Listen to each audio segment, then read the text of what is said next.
میں نے کبھی بدتمیزی کی حمایت نہیں کی اور بدتمیز سے بدتمیز کومنٹ کا بھی تحمل سے جواب دینے کی مثال قائم کی ہے، مگر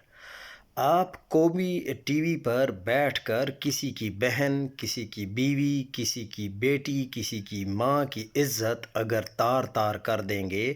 اور پھر اپنی بیوی کے ساتھ باہر جائیں اور توقع رکھیں کہ ایک عام آدمی جو ویسے ہی زندگی سے بیزار گھوم رہا ہے وہ آپ کی بیوی کے سامنے آپ سے انتہائی مہذب طریقے سے پیش آئے، یہ ممکن نہیں ہے۔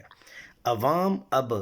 عام عوام میں شاید اتنی بردباری نہیں اور نہ ہی آپ توقع کر سکتے ہیں۔ سالوں سے گزارش کر رہا ہوں سب سے کہ دوسروں کی عزت کا جنازہ نہ نکالیں تو شاید آپ کی بھی سرعام تدفین نہیں ہوگی۔ اب جو صاحب ہیں شاہ زیب خانزادہ، ان کے ساتھ جو معاملہ طے پایا ہے، ان کی بیگم کے سامنے ایک شخص نے ان کی شدید بے عزتی کی ہے، کیونکہ وہ جب خود ٹیلی ویژن پر بیٹھ کر کسی کی ماں، بہن اور بیٹی کے بارے میں کوئی بات کریں گے تو پھر عام عوام سے اگر وہ یہ توقع رکھتے ہیں کہ ان کے ساتھ کوئی انہونی نہیں ہوگی